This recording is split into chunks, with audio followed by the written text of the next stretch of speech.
Hey, welcome back to my channel. My name is Mansi. I hope आपने should would and could वाला video देख लिया होगा। आज हमारी जो सीरीज चलने वाली है वो सिर्फ और सिर्फ वुड की चलने वाली है। वुड के जितने भी कॉन्सेप्ट होते हैं, जैसे जैसे हम लोग यूज कर सकते हैं, मैंने इस पूरे वीडियो में आपको बताने की कोशिश की है। आई होप आपको पसंद आए। वीडियो को लास्ट तक देखिएगा, जिससे आपको वुड के सारे कॉन्सेप्ट बहुत ही आसानी से समझ में आ जाएंगे। ओके, तो बढ़ते हम लोग फर्स्ट स्टेप की तरफ। वुड को कहाँ कहाँ पे हम लोग यूज कर सकते हैं, जैसे कि वुड हमारा कंडीशनल सेंटेंस के साथ भी यूज होता है। वुड हमारा जब भी कभी हम किसी चीज की डिजायर करते हैं, वहां पे भी वुड का यूज करते हैं। किसी चीज को बताना चाहते हैं अपनी पसंद के बारे में कि यार मैं ये करना चाहूंगा, तो भी हम लोग वुड का यूज करते हैं। तो बहुत सारे ऐसे कॉन्सेप्ट होते हैं जहां पे हम लोग वुड का यूज करते हैं और अपने सेंटेंस को बहुत अच्छा बना सकते हैं। ठीक है, और हमें कंफ्यूजन हो जाती है कि यार यहाँ पे ये क्या आना चाहिए, तो गाइज वहां पे वुड आना चाहिए। ओके, तो बढ़ते हम लोग वन बाय वन करके मैं सारे सेंटेंस आपको फॉलो करती हूँ। आई होप आपको पसंद आए। जैसे कि पहला हमारा कॉन्सेप्ट वुड के लिए जो बिलोंग करता है वहां से, जब हम अपनी डिजायर बताते हैं, जैसे कि काश तुम मेरे फ्रेंड होते, काश मैं शिमला घूम रहा होता। यहाँ पे आप क्या बता रहे हो? अपनी डिजायर बता रहे हो, अपनी विश बता रहे हो। वहां पे भी आप वुड का यूज करते हो। काश तुम मेरे फ्रेंड होते, I wish you would be my friend. काश मैं डॉक्टर होता, I wish I would be a doctor. काश मैं टीचर होता, I wish I would be a teacher. Understand? तो जहां पे आप डिजायर बताते हैं वहां पे भी आप वुड बी का यूज करके सेंटेंस को बना सकते हैं। ओके, काश मैं प्रेसिडेंट होता, I wish I would be a president. काश मैं शिमला घूम रहा होता, I wish I would be roaming Shimla. अब देखो, घूमने की इंग्लिश यहाँ पे रोम मैंने यूज करी है। विजिटिंग भी होता है, विजिट भी होता है आपका, वेंडर का भी होता है। ठीक है, तो ये तीन वर्ब हमारे ऐसे जो आप घूमने के लिए यूज करते हैं, जैसे कि विजिट हो गया, वेंडर हो गया और रोम हो गया। आई होप आपको ये लाइन समझ में आई हो। I wish I would be visiting Shimla, roaming Shimla या wandering Shimla, what ever you want to use you can use it.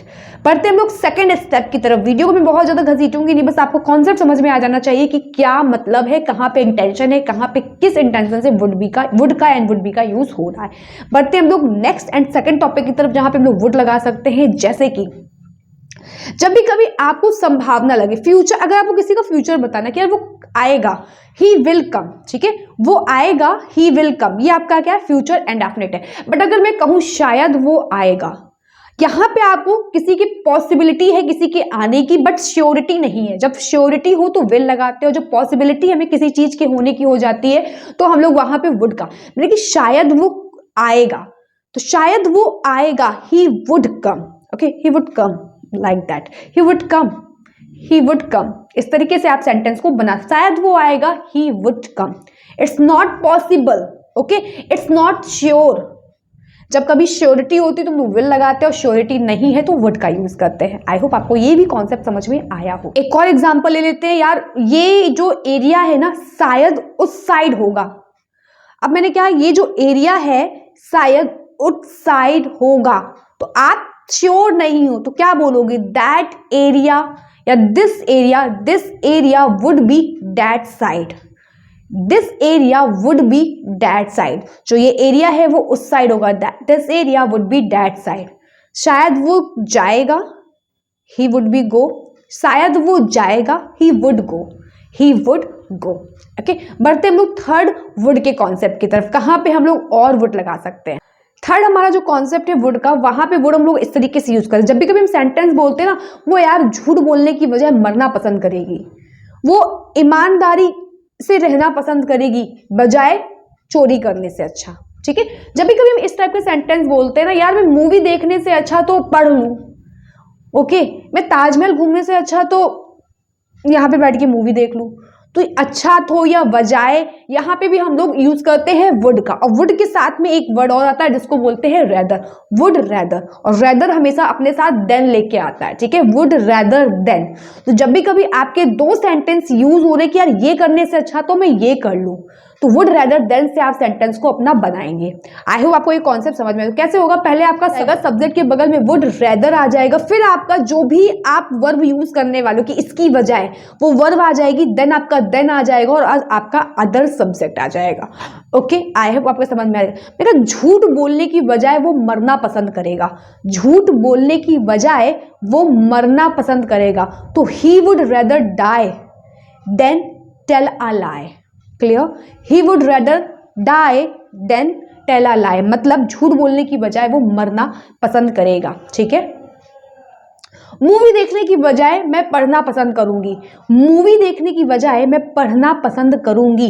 तो I would rather study, I would rather study than watch movie, I would rather study than watch movie. I hope आपको ये दोनों example बहुत अच्छे तरीके से समझ में, आप भी ऐसे बोलते रहे, वहां जाने की बजाय मैं यहां पर रहना पसंद करूंगा, वहां जाने की बजाय मैं यहां पर रहना पसंद करूंगा।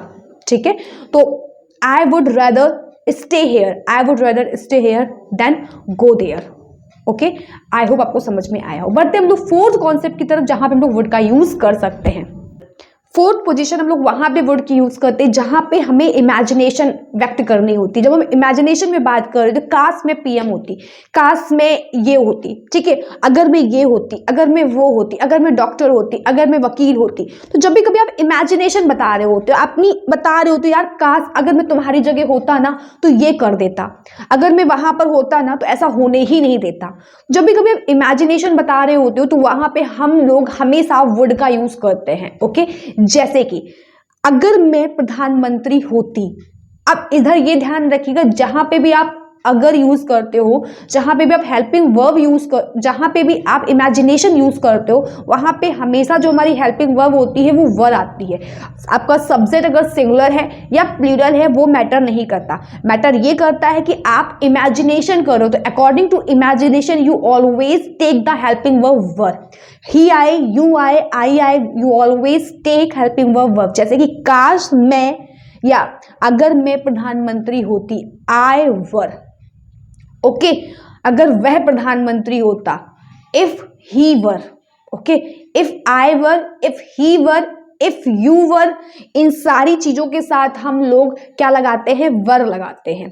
कभी भी इफ आई वॉज नहीं करेंगे, क्योंकि सेंटेंस आपका पास्ट में नहीं बन रहा है, सेंटेंस आपका इमेजिनेशन बता रहा है, जो वर आ रहा है वो वहां पे इमेजिनेशन के अकॉर्डिंग आ रहा है। ओके, इस बात को ध्यान में रखिएगा। तो जैसे मैं कहूँ काश मैं क्या होती, अगर मैं प्रधानमंत्री होती तो इस देश में बहुत सारे चेंजमेंट करती, अगर मैं प्रधानमंत्री होती तो इस देश में बहुत सारे चेंजमेंट करती। तो if I were PM, if I were PM I would change lot of thing in this country. I would change lot of thing in this country. If I were PM, I would change lot of thing in this country. अगर मैं teacher होती तो सभी student को free में education देती, अगर मैं टीचर होती तो सभी स्टूडेंट को फ्री में एजुकेशन देती। If I were teacher, if I were teacher, I would give free education to every student. If I were teacher, then I would give free education to each and every student. Clear? आप every student भी use कर सकते हैं and each and every student भी बोल सकते हैं। Clear? आई hope आपको समझ में आ गया। एक सेंटेंस और जो बहुत अच्छा होता है, अगर मैं आपकी जगह होती, अगर मैं आपकी जगह होती, इफ आई वर यू। अब यहां पे प्लेस मत यूज करिएगा, if I were at your place, no, if I were you, अगर मैं आप होती, ठीक है, इफ आई वर यू तो क्या आएगा sentence, if I were you. Second sentence, अगर तुम मेरी जगह होते तो क्या करते। अक्सर बोलते ना अगर तुम मेरी जगह होते तो क्या करते, बताओ जरा। तो अगर तुम मेरी जगह होते तो क्या करते। तो इस सेंटेंस की स्टार्टिंग कहां से करेंगे, अगर तुम, तो if you were, if you were आई, ये है फॉर्मेशन। इफ यू वर मी नहीं होगा, इफ यू वर आई होगा। ओके, आपका हमेशा प्रोनाउन आएगा, ठीक है। इफ यू वर आई, अगर तुम मैं होते, ठीक है, अगर तुम मेरी जगह होते तो if you were I then क्या करते, then what would you do, what would you do. Clear? If you were I then what would you do, if you were I then what would you do. I hope आपको समझ में आया हो। तो imagination के लिए भी हम लोग वुड का यूज करते हैं, ठीक है। अगर मैं प्रधानमंत्री होती तो इस देश से बहुत सारे बदलाव करती। If I were prime minister I would change lot of things in this country, ठीक है। अगर मैं टीचर होती तो सभी लोगों को फ्री में एजुकेशन देती। If I were teacher I would give the free education to each and every student. Okay अगर तुम मेरी जगह होते तो क्या करते? If you were I then what would you do? What would you do? Okay बढ़ते हम लोग फिफ्थ कंडीशन की तरफ, जहां पे हम लोग वुड का यूज करते हैं। ओके फिफ्थ कॉन्सेप्ट हमारा ये है। फिफ्थ कॉन्सेप्ट वुड हम लोग वहां यूज करते हैं जब हमें कंडीशनल सेंटेंस में बात करते हैं। जैसे कि कंडीशनल सेंटेंस मतलब दो सेंटेंस होते हैं कि दो लोग वर्क कर रहे होते हैं, ठीक है। जैसे कि अगर तुम मुझे बताते तो मैं आपकी हेल्प जरूर करता, ठीक है। यहां पे आप ये मत सोचिए कि ताती ते आ रहा है तो कॉन्टिन्यू प्रेजेंट इंडेफिनिट यूज होगा। नो, आपका जो ताती ते आ रहा है वो देखो सेंस समझो क्या बोल रहा है। अगर तुम मुझे बताते तो कोई चीज आप उसको पास्ट में बताते ना तो मैं आपकी हेल्प करता, तो आप फ्यूचर में उसकी हेल्प करते। पास्ट के एक्शन को ही फ्यूचर में करने के लिए बताया है, और जब भी आप करते आप क्या कंडीशन वहां पे व्यक्त कर रहे हो, तो वहां पे विल ना यूज करके आप क्या यूज करोगे? वुड यूज करोगे। क्लियर? तो अगर तुम मुझे बताते, इफ यू टोल्ड मी, यहां पे आपका पास्ट इंडेफिनिट यूज होगा, मतलब आपकी जो वी की जो फॉर्म आएगी, मतलब वर्ब की जो फॉर्म आएगी वो हमेशा V2 आएगी। तो अगर तुम मुझे बताते, इफ यू टोल्ड मी, तो मैं आपकी मदद करता, then I would help you. Okay अगर तुम मुझे बताते, if you told me I would help you. Clear? Second sentence, अगर तुम मुझे बताते तो मैं तुम्हारे साथ चलता, ठीक है। अगर तुम मुझे बताते तो मैं तुम्हारे साथ चलता। तो इफ यू इन्फॉर्म्ड मी, आप कुछ नोटिफिकेशन देते ना उसको, यार इन्फॉर्म करते ना पहले से, if you informed me then I would come with you, मैं आपके साथ चलता, then I would come with you. चलने का मतलब गो नहीं है, जगह कम है, मतलब आना, आपको ज्वाइन करता, ठीक है। अगर आप मुझे बताते, if you informed me I would join you, okay, या आई would come with you. Clear? Next, अगर तुम मुझे समझते तो हम लोग अलग नहीं होते। ऐसा होता है ना, अगर तुम मुझे समझते तो हम लोग आज अलग नहीं होते। बहुत बार ये लोग सेंटेंस यूज करते। तो अगर तुम मुझे समझते, इफ यू अंडरस्टूड मी, तो हम लोग अलग नहीं होते, then we would not be apart. यहाँ पे बी आ जाएगा बिकॉज होने के सेंस से हम लोग हमेशा बी का यूज करते। Then we would not be apart, apart का मतलब होता है अलग होना, तो we would not be apart. अगर तुम मुझे समझते, if you understood me then we would not be apart. Okay I hope आपको समझ में आया हो। तो जहां पे कंडीशनल सेंटेंस होते हैं वहां पे भी हम लोग पास्ट में सेंटेंस को बना के वुड का यूज कर लेते हैं अपने सेकंड फॉर्मेशन, और पहला हमारा जो स्ट्रक्चर आता है वो पास्ट इंडेफिनिट यूज होता है। क्लियर? ओके बढ़ते हम लोग सिक्स्थ रूल की तरफ, कहां पे हम सिक्स पोजीशन पे अपना जो क्या है वर्ड को यूज कर सकते हैं, फॉलो कर सकते हैं। जैसे कि सिक्स प्लेस में हम लोग कहाँ पे वुड का यूज कर सकते हैं? जब भी कभी आप किसी को पसंद बताते हो कि यार मैं ये करना चाहूंगी बड़े होकर, यार मैं वहां जाना चाहूंगी, मैं गॉड को धन्यवाद बोलना चाहूंगी, मैं आप लोगों को धन्यवाद बोलना चाहूंगी, ठीक है, मैं आपसे वहां पर मिलना चाहूंगी। तो यहाँ पे जो वर्ड आ रहा है चाहना, यहाँ पे हम लोग वुड का यूज करते हैं। देखो आपका एक्शन क्या है? फ्यूचर में हो रहा है, और आप क्या कर रहे हो? अपनी विशिंग व्यक्त कर रहे हो, यार मैं ये करना चाहूंगी, मैं वो करना चाहूंगी, मैं मिलना चाहूंगी, मैं सोना चाहूंगी, मैं अब रोना चाहूंगी, whatever sentence you are using. Okay you always follow in this sentence would like to. Okay ये बहुत ही स्वीट सा चैप्टर है वुड लाइक टू। अगर आप चाहो तो इसका मैं एक सेपरेट वीडियो बना के आप लोगों को सेंड कर सकते हो। तो would like to how can be use, उसको कैसे यूज कर सकते हैं? वुड लाइक टू, आप अगर कोई काम करना चाहोगे, ओके आप क्या यूज करोगे? वुड लाइक यूज करोगे। जैसे कि मैं आपसे मिलना चाहूंगी, यार मतलब आप किसी से बहुत देर से किसी से फोन पे बात कर रहे हो, आप अचानक से उससे बोलोगे यस अब मैं आपसे मिलना चाहूंगी, तो I would like to meet you, would like to, and to के साथ हमेशा हमारी जो वर्ब की फॉर्म आती है तो क्या आती है? V1 आती है, ठीक है। I would like to meet you, मैं आपसे मिलना चाहूंगी, I would like to meet you, मैं आपके साथ खाना खाना चाहूंगी, I would like to enjoy food with you, I would like to enjoy food with you. अब यहाँ पे मैंने जो वर्ब यूज करी वो एंजॉय यूज करी। एंजॉय का मतलब होता है वैसे तो मजा करना होता है, बट अगर आप किसी खाने की चीज को बहुत ही इंटरेस्टिंग बनाना चाहते हो और आपको वो करने में अच्छा लग रहा है, then you can use the verb enjoy. Okay यार मैं आज शाम को दाल रोटी ना खाने की बजाय क्या खाना चाहूंगी? पिज्जा खाना चाहूंगी। दाल रोटी ना खाने की बजाय यहाँ पे आप वुड रेदर का यूज करोगे, और खाना चाहूंगी तो I would like to enjoy pizza. Clear? तो वुड रैदर कहाँ यूज करोगे? जो बजाय वाला मैंने सेंटेंस आपको पहले बता चुकी हूँ, ठीक है। और आपने क्या बोला? विशिंग बोली कर ये करना चाहूंगी, तो I would like to enjoy pizza. मैं भगवान को धन्यवाद कहना चाहूंगी, आई वुड लाइक टू से thank you to God. I would like to से थैंक यू टू गॉड। मैं आप लोगों को धन्यवाद कहना चाहूंगी, आई वुड लाइक टू से thank you to all of you. I would like to से thank you to all of you. I hope आपको समझ में आया हो कॉन्सेप्ट कि वुड लाइक टू का यूज हम लोग वहां करते हैं जब आप किसी चीज को विशिंग बताते हो, ठीक है। इसके भी आपके क्या है, क्या वहां नहीं जाना चाहोगे? क्या वहां नहीं जाना चाहोगे? क्या तुम वहां नहीं जाना चाहोगे? Would you not like to go there?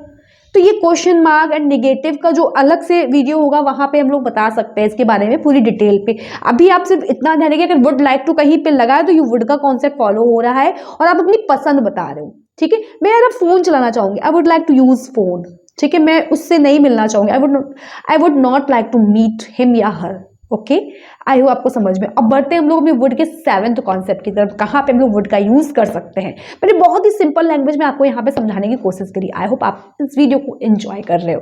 तो 7th स्टेप हम लोग फॉलो करते हैं वुड का, जहाँ पे हम लोग जब इनडायरेक्ट स्पीच बनाते हैं ना, इनडायरेक्ट वाली स्पीच बना रहे हैं, डायरेक्ट स्पीच बना रहे हैं, इनडायरेक्ट स्पीच में हम लोग हमेशा वुड फॉलो करते हैं। जैसे कि जब हमारा सेंटेंस होता है ना कि उसने कहा, he said, comma inverted comma, कि मोहन मुंबई जाएगा, Mohan will go to Mumbai. Okay, but अगर आप इसका इनडायरेक्ट बनाओगे, जब इनडायरेक्ट बनाओगे तो उसने कहा था, ही सैड दैट, कंडीशनल हो गया, इनडायरेक्ट हो गया, ही सैड दैट। अब जो मोहन है वो चेंज हो जाएगा अकॉर्डिंग टू ही, ठीक है। तो उसने कहा था, जो मोहन है वो कहाँ जाएगा? मुंबई जाएगा। तो ही विल ना करके वुड करोगे, he would go to Mumbai. Okay, उसने कहा था, ही sad that he would go to Mumbai, he would go to Mumbai। Clear? मैं जानता था, I knew that, कि वो जीतेगी, she would win। क्लियर? मैं जानता था, I knew that, कि वो जीतेगी, she would win। ओके, तो यहां पे जब भी कभी आपका एक्शन पास्ट और फ्यूचर को इंडिकेट कर रहा हो तो जो फ्यूचर का हम लोग ट्रांसलेशन करते हैं ना, वो वुड में कर लेते हैं। क्लियर? मुझे लगा था कि वो अब कभी नहीं आएगी, तो आई थॉट, मैंने सोचा था, मुझे लगा था, I thought she would never come. I hope आपको समझ में आया हो। एंड लास्ट कॉन्सेप्ट जहां पे हम लोग वुड का यूज करते हैं वो है formal way to saying anything. मतलब किसी से कुछ फॉर्मल में, पोलाइट में, हम्बल में, विनम्रता से कहा जाए तो हम लोग वुड का यूज करते हैं। जैसे कि क्या आप मेरे साथ चलोगे? तो आप ऐसे भी कर सकते हो, will you come with me, क्या मेरे साथ आप आओगे? बट अगर किसी से देख रहे हो यार सामने वाला जो इंसान है उसके पास टाइम नहीं है, फिर भी आप अपने काम के लिए उसको लेके जाना चाहते हो, तो क्या प्लीज मेरे साथ आप चलोगे? तो would you please come with me, इस तरीके से आप यूज कर सकते हो किसका? वुड का। इसमें हम देख लेते हैं, जैसे कि क्या आप मुझे शाम को फोन कर लोगे? Would you please call me in the evening. Clear? तो आप किसी से क्या कर रहे हो यहाँ पे? रिक्वेस्ट कर रहे हो कि भैया मैं अभी थोड़ा सा बिजी हूँ, आप मुझे प्लीज शाम को फोन कर लोगे। वो पर्सन आपके लिए, उसका जो कॉल है वो इंपॉर्टेंट है, आपको पोलाइटली उससे बोलना है ना। अगर आप रूड बोलोगे ये शाम को मुझे कॉल कर लेना, तो मे बी वो ना करे। बट अगर आप उससे थोड़ा सा हम्बल होके, पोलाइट होके बोलते हो तो ऐसा हो सकता है कि वो आपको कॉल कर ले। तो क्या बोलोगे कि would you please call me at evening या इन इवनिंग। आप इस जगह एट का भी यूज कर सकते हो और इन का भी यूज कर सकते हो, ठीक है। और बहुत सारे कॉन्सेप्ट हमारे इस बेस पे टिके हुए हैं, जैसे कि मेहरबानी करके आप क्या मेरे साथ, या मेहरबानी करके आप वहां जाओगे। तो यहाँ पे आपने क्या कहा? मेहरबानी करके। आपने उसके ऊपर पूरा यार मतलब एक दबाव डाल दिया। तो would you please go there, क्या आप मेरे लिए कॉफी बना दोगे? तो आप किसी से अगर ये कहोगे आप क्या मेरे लिए कॉफी बना दोगे, तो would you please brew coffee for me. तो ब्रू का मतलब होता है किसी पानी वाली चीजों को बनाना, ठीक है, क्योंकि वो उबल के बनती है। Okay, would you please brew the coffee for me, like that you can make a lot of sentence with the help of would। I hope आपको ये कॉन्सेप्ट बहुत अच्छी तरीके से समझ में आया हो। कहाँ पे आप वुड का यूज कर सकते हो, कहाँ पे नहीं कर सकते हो, ठीक है। नहीं करने वाले तो कॉन्सेप्ट भी मैंने बताया ही नहीं। अगर आप चाहो तो इसके एक सेपरेट वीडियो में अलग से बना सकती हूँ, ओके। बट आप अभी इस वुड को समझिए कि क्या है, क्योंकि मैंने वुड, शुड एंड कुड पढ़ाया था। जो हमारा नेक्स्ट वीडियो होगा वो कुड पे डिपेंड करेगा। कुड के सारे रूल्स में एक वीडियो में बताने की कोशिश करूंगी। शुड का जो हमें बहुत ईजी लगा था, उसके भी 8-9 स्ट्रक्चर्स ऐसे हैं जो आपने कभी नहीं सुने होंगे और आप उनको यूज तो करना चाहते हो। सेंटेंस तो डेली वही बोलते हो, बट समझ में नहीं आता उसमें शुड यूज होना है कि नहीं होना है, ठीक है। तो ऐसे भी कॉन्सेप्ट हम लोग अपने आने वाले दिन में पढ़ेंगे। आई होप आपको ये वीडियो थोड़ा सा इन्फॉर्मेटिव लगा हो। सो प्लीज कमेंट करके 1-2 सेंटेंस है, जितने भी रूल्स, अगर आपके पास टाइम करता तो सारे सेंटेंस आप बना के मुझे कमेंट बॉक्स में मेंशन कर दीजिए। And thanks to all of you जिन्होंने सेंटेंस मेक करके कमेंट में ऑलरेडी किए हुए हैं वुड एंड शुड वाले वीडियो में। अगर आपने नहीं देखा तो जाके वुड, शुड एंड कुड वाला वीडियो देख सकते हैं। लिंक डिस्क्रिप्शन बॉक्स में मेंशन है। Thanks for watching, keep learning, keep supporting, bye bye and take care.